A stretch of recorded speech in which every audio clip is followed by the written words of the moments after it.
welcome to The Explainer. Today we are going to unpack the epic story of globalization.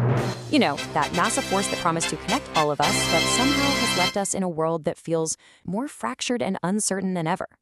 Okay, let's just dive right in because this one question, it's been at the very heart of our global economy for what? The better part of 50 years. Was this whole grand experiment a massive success or a total failure? Well, as we're about to see, the answer is way, way more complicated than a simple yes or no.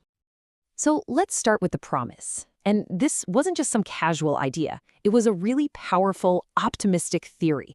It's what drove decades of policy, all built on this dream of weaving the world together and lifting millions upon millions of people out of poverty. At its core, the idea was actually pretty simple. Let's break down the borders and create one giant interconnected marketplace. The whole goal was to let goods, money, and, yeah, to some extent, people just flow to wherever they could be used most efficiently. Now, what's so cool about this slide is the economic magic that was supposed to make it all work. It's this theory of comparative advantage, and it argued that even if one country is better at making everything, it's still smarter for everyone to specialize and trade. I mean, think about it like this. Even if the West is better at making both computers and bicycles, its real edge, its superpower, is in computers. So it just makes sense for them to go all in on that.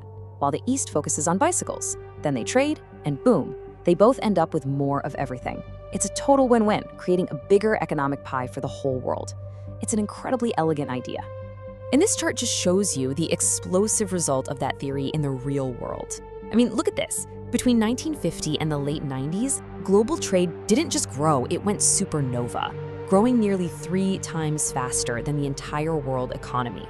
Trade wasn't just some side effect, it was the main engine driving this unprecedented global boom. And we're not just talking about abstract numbers on a spreadsheet. This was, you could argue, the single most powerful anti-poverty tool in all of human history.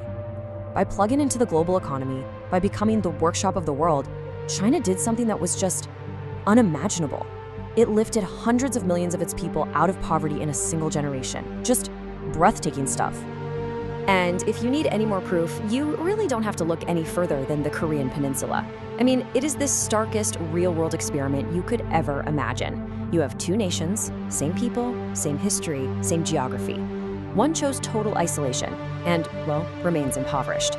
The other one jumped into the global economy with both feet and became an industrial powerhouse. The night and day difference was economic integration. But, and this is a huge but, that is only half the story. Now we've got to look at how this beautiful theory of mutual benefit just slammed into a much messier, much more painful reality for a lot of people. And this sowed the seeds of discontent that would eventually break the whole system. So a powerful critique started to bubble up, and it was centered on this one simple and pretty damning observation. All this massive new wealth that was being created, it wasn't being shared. For a huge chunk of the population, that big promise of globalization felt like a total lie. And the data was just undeniable.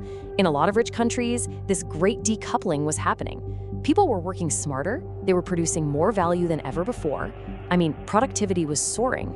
But their paychecks, when you adjust for inflation, they were completely flat. The fundamental link between working harder and getting ahead, it just snapped. So if the money wasn't going to the workers, where did it go? Well, this chart spells it out pretty clearly. A much bigger slice of the economic pie was getting eaten up by corporate profits, while the slice for labor shrank to its lowest point in decades. And this wasn't an accident, you know? It was kind of built into a system where billions of new workers entering the global market put this huge downward pressure on wages in the wealthier countries. And it wasn't just about wages. The free-for-all flow of money, especially those short-term loans, turned out to be incredibly dangerous. The whole era of hyper-globalization was just punctuated by one devastating financial crisis after another that would wipe out years of progress. It all culminated in that 2008 meltdown, a body blow that the system, honestly, never really recovered from. For communities like Galax, Virginia, globalization wasn't some abstract theory you talk about in a boardroom. It was the sound of the local furniture factory closing its doors for good. It meant thousands of jobs just vanishing as production moved to Mexico or China, which hollowed out not just the local economy, but an entire way of life. So this tension, this growing gap between the promise of efficiency and the real pain of inequality, it was politically explosive. it led to a huge public backlash that didn't just slow globalization down, it completely changed what it was. After that 2008 financial crisis, the explosive growth we saw earlier just hit a brick wall. Economists even came up with a new name for this period: globalization. The relentless forward march of integration stalled out, and in some areas, it actually started to go in reverse. Now, here's what's really fascinating. It wasn't just a political backlash. The actual economic engine of globalization was sputtering out. All the easy wins from cheaper shipping were gone. Companies were figuring out that managing these gigantic, sprawling global supply chains was super complex and expensive. And as China's own economy grew up, it started making its own parts instead of importing them, which shortened the very supply chains that it used to anchor. So what this all adds up to is a really radical shift in philosophy. The old era, that was all about efficiency, making stuff as cheaply as possible no matter where on the planet you had to go. Today's era, this Homeland Economics, is driven by two different goals: resilience and national security. The goal isn't just to be efficient anymore, it's to be secure. And governments are using their power through things like subsidies and rules about domestic production to make that happen. So this new reality, this fractured world, it leaves us staring at a set of really critical and frankly very difficult questions about what's coming next. First up, can this new approach, this more state-driven system, actually work? Is it possible to get the good parts of global engagement, like growth and prosperity, while protecting ourselves from all the instability and inequality that wrecked the last system?